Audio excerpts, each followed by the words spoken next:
শেওড়া police station লাগোয়া গড়বাগান যৌনপল্লীর বাসিন্দা বিতি দাস, বয়স ৪৯। তার ঝুলন্ত মৃতদেহ উদ্ধার করে পুলিশ তার ঘর থেকে।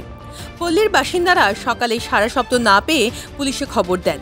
শেওড়াপল্লী পুলিশ ফাঁড়ি থেকে পুলিশ এসে দরজা ভেঙে দেহ উদ্ধার করে। খবর পেয়ে ঘটনাস্থলে যান চাপদানির বিধায়ক তথা হুগলি শ্রীরামপুরের সাংগঠনিক জেলা তৃণমূল সভাপতি অরিন্দম গুইন, বৈতবাটি পুরসভার চেয়ারম্যান পিন্টু মাহাতো এবং স্থানীয় ৭ নম্বর ওয়ার্ডের কাউন্সিলর। অরিন্দম গুইনের অভিযোগ, ২০০২ সালের ভোটার তালিকায় নাম ছিল না যৌনকর্মী। নাম বাদ যাওয়ার আতঙ্কে ছিলেন তিনি, সেই এমন সিদ্ধান্তই নিয়েছিলেন। তাই বিজেপি চাইছে মানুষের নাম ভোটার তালিকা থেকে বাদ দিতে, তাই এসআইআর চলছে। স্থানীয় কাউন্সিলর বিশ্বজিৎ সিং বলেন, প্রায় ৩০ বছর ধরে এই যৌনকর্মী এই পল্লীতে ছিলেন, ওর স্বামীও আছে। এসআইআর এর ফর্ম দিয়ে গেছে, হতেও পারে এসআইআর আর আতঙ্কে আত্মহত্যা করেছেন। পল্লীর এক বাসিন্দা জানান, গতকাল রাত্রে স্বামীর সঙ্গে ঝগড়া হয়েছিল বিতি। ছেলেকে নিয়ে তার স্বামী চলে যান। আজ সকালবেলায় দেখা যায় দরজা ভেতর থেকে বন্ধ। বিজেপি নেতা স্বপন পাল বলেন, এরা এই মৃত্যুকে এসআইআর বলেই চালাতে চাইছে। পারিবারিক অশান্তি, ঝগড়া, অস্বাভাবিক মৃত্যু হলেই এসআইআর বলে চালিয়ে দিচ্ছে। এসব করে লাভ নেই। এসআইআর হবে এবং সেটা হচ্ছে ভুয়ো ভোটারদের, মৃত ব্যক্তিদের নাম বাদ দেওয়ার জন্য। আমার বাড়িওয়ালা সবাইকেই তুলে দেয় সকালবেলা, কেউ যদি না ওঠে সবাইকেই ডাকে, যদি ঘুম থেকে না ওঠে।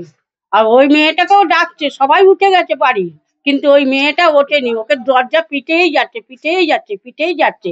লাস্টে বাইরে গিয়ে বলছে, দেখো ও এরকম দরজাটা খুলছে না। গিয়ে দেখো তো সব লোক এসেছে, দেখছে, চলে যাচ্ছে। মানে ভেতর দিয়ে বন্ধ করা ছিল, দরজাটা ভেতর দিয়ে বন্ধ করা ছিল।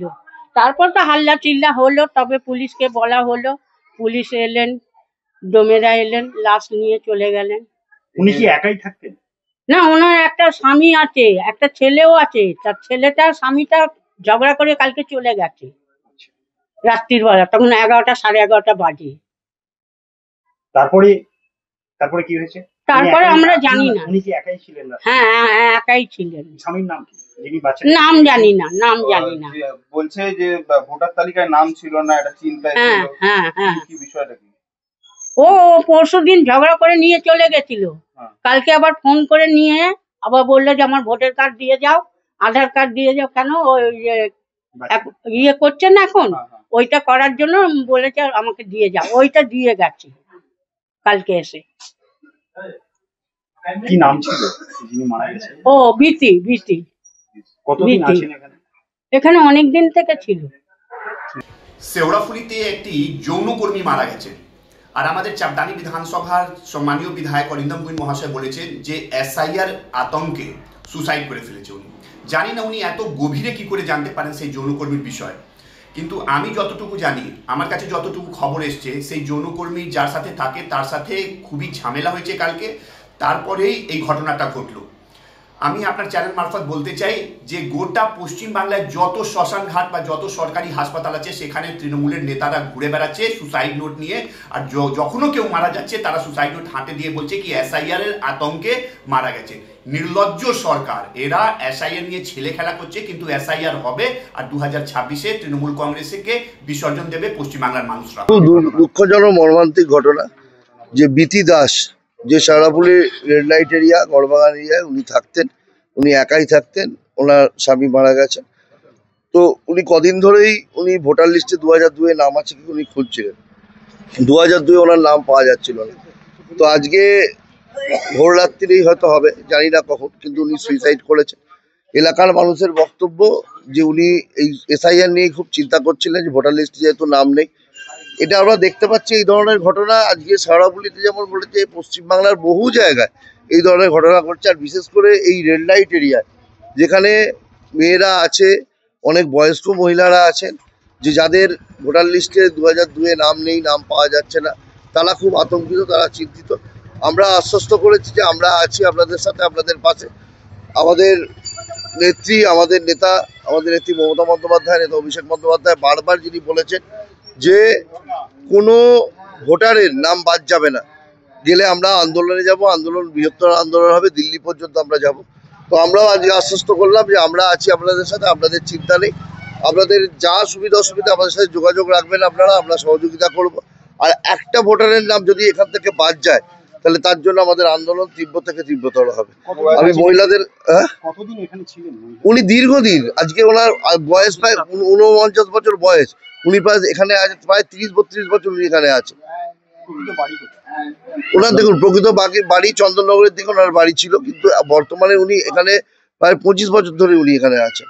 2002-তে নাম ছিল না? 2002 ওনার নাম পাওয়া যায়নি।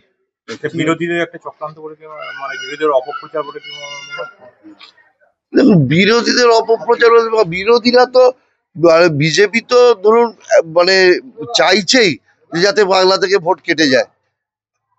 মানে পশ্চিম বাংলায় তারা কোনো সুবিধা করতে পারছে না, তাদের সহযোগী হয়ে নির্বাচন কমিশন কাজ করছে।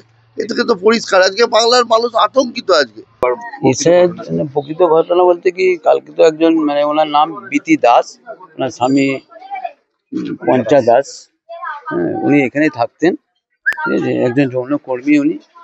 এবারে এসআইআর যেহেতু শুরু হয়েছে, এসআইআর ফর্মও ওকে দিয়ে গেছে, এবার হয়তো ওনার আতঙ্ক থাকতেই পারে, ওই আতঙ্ক থেকেও হতে পারে, উনি যে সুইসাইড করেছেন আতঙ্ক থেকেও হতে পারে, কারণ অনেক এখানে 30 বছর প্রায় এখানে রয়েছেন, ঠিক আছে।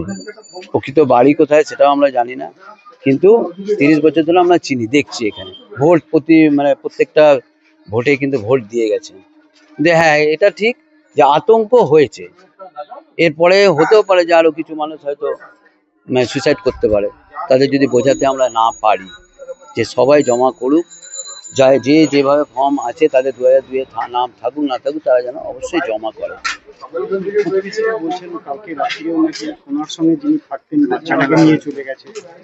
সেটা দেখুন হতেই পারে, সেটা ওদের পার্সোনাল ব্যাপার, বা যে বাড়িতে ভাড়া থাকতেন তিনি হয়তো সেটা বলতে পারেন, কিন্তু এটা তো মানতে হবে যে আতঙ্কটা ওটা থেকেও আছে, একদম পুরোপুরি যে ছেড়ে দিতে পারি না।